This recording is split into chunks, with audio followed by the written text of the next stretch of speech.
USF-IRB created general guidance videos to provide our USF and affiliated research community with guidance on a variety of IRB and BullsIRB topics. One such topic is supporting our research community in submitting a continuing review application in the BullsIRB system. Before we start the continuing review or study closure submission process, there are a few points to consider.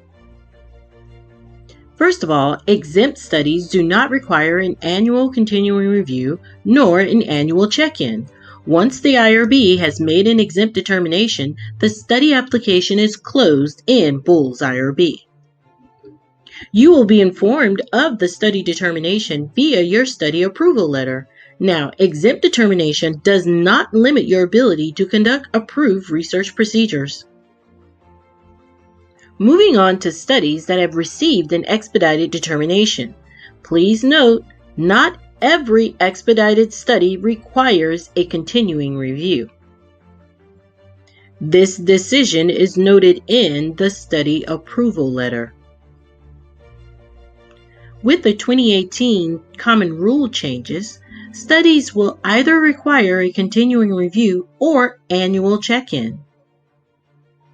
For annual check-ins, study team members will click the Confirm Ongoing Research Activity annually under Next Steps in their BullsIRB application.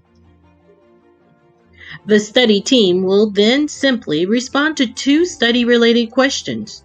Confirm Ongoing Research Activity will become available 30 days prior to the study anniversary date.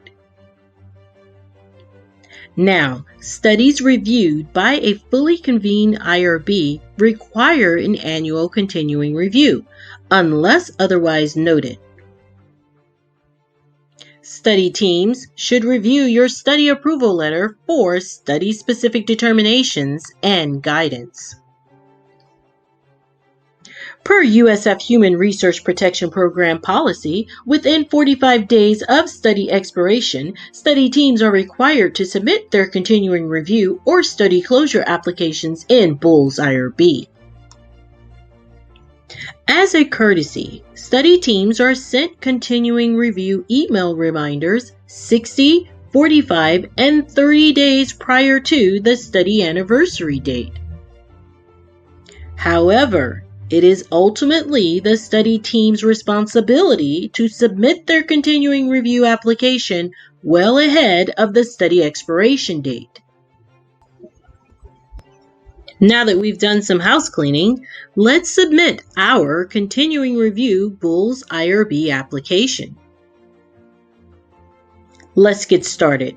From the BullsIRB landing page, you're going to click Login in the upper right-hand corner. Go to the IRB tab and then click on the All Submissions tab to see all your studies. Then click the appropriate study. In the study workspace, click the Create Modification (CR) activity. On the first page, select the Continuing Review option as the purpose of the submission.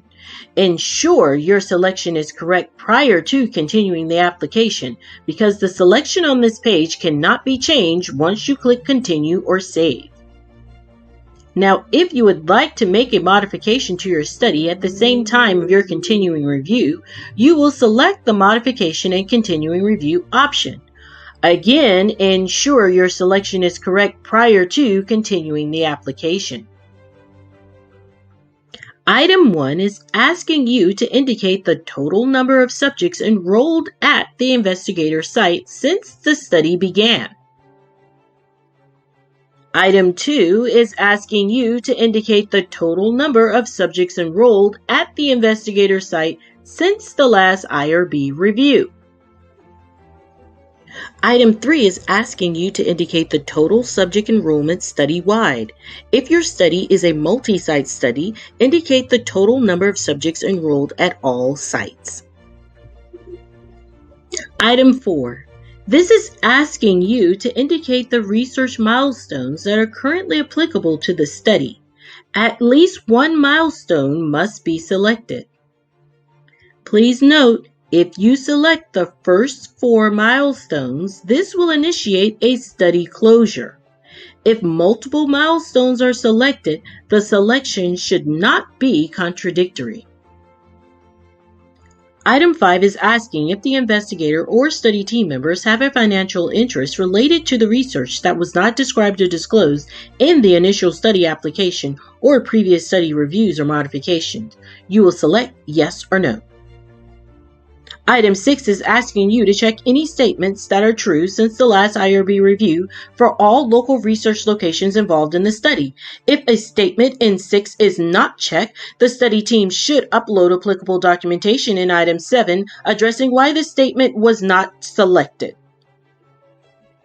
Item 7 asks the study team to upload both a brief summary of research progress since the last IRB review and an explanation of each statement left unchecked in Item 6. At the bottom of the page, you will click Finish to exit the form. Now, you're still not done. This action does not submit your application to the IRB. You will need to submit the application on the next page by clicking the Submit activity. This will submit your continuing review application. Well done! Your continuing review is submitted and you can log off the BullsIRB system. Or to find your continuing review, go to the Submissions page and then on the Studies workspace, click the Follow On Submissions tab. Or to find your continuing review, click the Submission shortcut. If the IRB has any questions regarding your application, you will be notified via an email notification. Please log into BullsIRB and respond to all IRB requests fully before submitting your clarifications or changes through the BullsIRB system. Once your continuing review application is approved, you will be notified via email and you can log in BullsIRB to view your approval letter. Here's a few hints for you. For additional support with any questions in the BullsIRB application, click the question mark icons. Also, for additional information, download the Continuing Review Submission Flyer, available on our ARC website in the Regulations and Guidance section. To find the flyer in the Regulations and Guidance section, you will scroll down to the Guidance Document subheader. You can also find the Continuing Review Submission Flyer on the BullsIRB landing page under the Regulations and Guidance section in the Guidance Documents subheader. If you require additional information, you can always send an email to the General USF IRB inbox at rsch-irb@usf.edu.